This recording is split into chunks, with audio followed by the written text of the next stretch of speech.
This is the Sickany River. Out of boring nothing, I just came down this giant hill. You can hear this guy's going up the hill. But this is the Sickany River, right here. Very awesome. And there is my campsite. But what I wanted to show you is that these latches had become very loose. So what I had to do was take an Allen wrench, or an Allen tool, sorry, and tighten these up. Because they were, it felt like they were almost about to come off. So if you have one of these tents and have these latches on there, you just got to make very, very certain that those are secure. Anyway,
this is why I risked the pain in the ass drive, was to come here.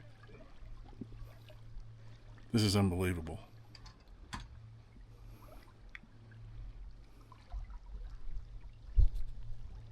Look how clear this is.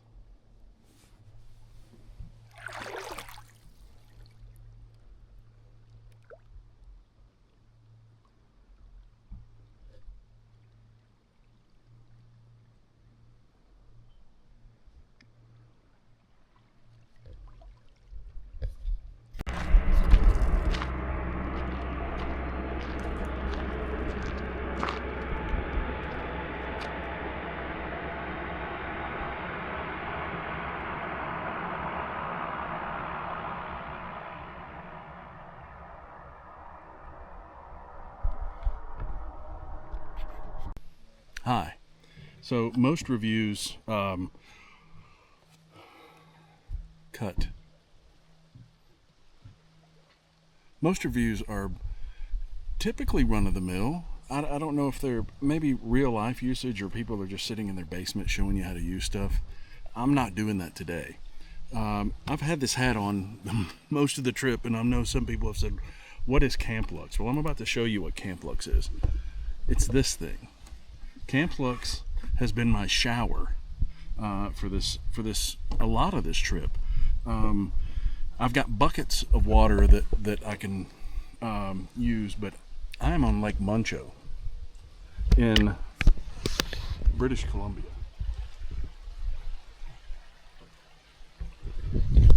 And that water's pretty clean. So let's see how well it works with that clean water and this. How this works is that it's got a propane fill on the back, just like a regular, like a regular camper. It's a nice little compact. I've got giant 8 pans, but it's pretty simple. Cold water goes in, hot water comes out. This is charged with a battery. It's called an isothermic battery. I expected to use this when it was very cold because I came up to the Arctic, or I'm going up to the Arctic. But I thought, man, this water's so clean. Why not just try it with that? So how it works is, this part goes in the water. I mean, it's not, guys, this isn't rocket science. It's a shower. So, cold water, pump power, that's it. Drop that joker in the water. Now, I know what the people at Camp Lux are thinking. They're thinking, oh my God, please don't put that in the lake. Please. Look, this is real life. Not everybody has buckets of water that they carry around. So that is a pretty clean bucket of water, and I'm going to use it. So that being said, then you take the hot water part, plug it in right there. That's it. Let's go down to the water. All right. So, clean water, huh? Let's check it out. Oh God, he's gonna put it in the water. No, I'm not. I'm gonna put it near the water. So, cold water, hot water. So, we take this, throw it in the water. Oh, dude, you gotta be kidding me. Now, let's turn it on. And let's turn on the pump. Let's see what happens.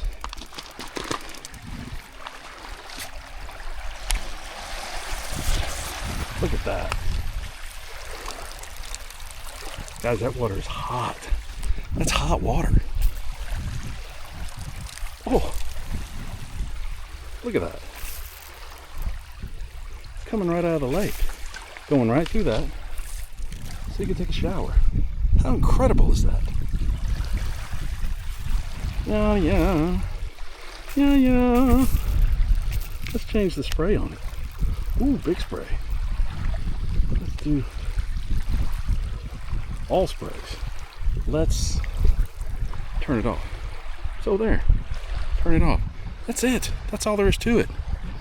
That's all there is to this thing. This is the Camp Lux Nano 3 Ultra. Tested in a real world condition. A lake. You want to see it again? Watch this. That's hot. Thank you, Camp Lux. Thank you for a hot shower. Thank you for a hot shower here. And with this amazing thing. Look at that. That water's coming out at 84 degrees. It's going in at 66 and coming out at 84. I could adjust the temperature if I wanted. If I wanted to just scald myself. Nobody wants to do that. Ooh, hot. Nice. No, don't put it in the lake. Don't put it in the lake. It works great in the lake. Use it in the lake.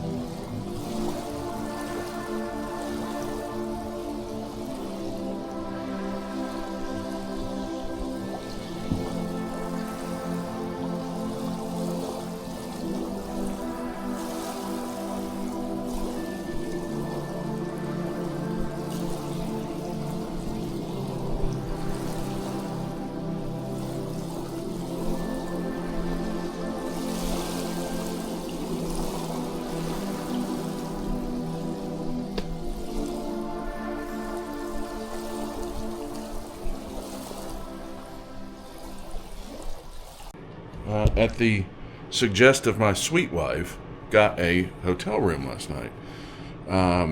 Many showers later, a hot meal, and I think I'm ready to go. But I didn't make too much of a mess. I still have a bunch of bags, but slept wonderfully. Used all of the coffee in their little coffee machine over there. It was an espresso, and it was really delicious. So this morning I'm gonna go try to grab another hot meal, maybe some breakfast, and then go by the store, get some coffee and some other stuff. Today I'm heading up to Dawson City, which I think is a pretty cool town from what I've heard. It's like an old west town, but the whole town looks like an old west town. The streets are dirt and everything. But that's the place with the sour toe cocktail, where you drink a cocktail with an actual dead guy's toe in it, and it has to touch your lips. But enough of that. But it should be an interesting day. It's a good drive. It's going to be 5 hours ish to Dawson City, and then I'll update you from there. But I am refreshed. I'm clean. I smell good. I washed clothes here last night, which was a treat. So all of my clothes are clean. Everything I have is clean. So I'm pretty excited about this final push to get up to the Arctic Ocean. So again, thanks for coming along. I'm in Whitehorse, and all the video that I captured was on the super fast like sunset thing, so that's completely screwed. So I'm gonna try to start over. I just went to this place called Woodcutters, which is a brew pub. I actually booked a room for tonight because I've not had a bath in several days. So I'm washing clothes and charging everything in Whitehorse, Yukon, which is kind of a town. It is a town. But had a shower, which was great. Had a hot meal, which is great. Had a salad, which is great. So that's what I'm doing today. It's pretty amazing. So I'm about 19 minutes away from Dawson City. Dawson City is, and when you're on these trips, I mean, the towns are your, it's not a mileage mark or anything. It's just where you got to go from town to town, and you have to lay down miles to get from town to town. And this is the only time on the trip that I'm going to backtrack, because the Dempster Highway to go up to the Arctic is back there, and it's back there by about 20 minutes. So this is kind of an old west, it's a gold rush town that they've kept original, the facades of the buildings at least, and I'll just have to show you when we get there, but that's you and I, of course, when you and I get there. But everybody says it's worth the detour. It's worth the 20-minute detour to go and spend a day in Dawson City. So that's what I'm going to do. So I'm almost there. It's been kind of like this the whole way. Not, like I said, not a ton to look at. I mean, it's a road trip. So,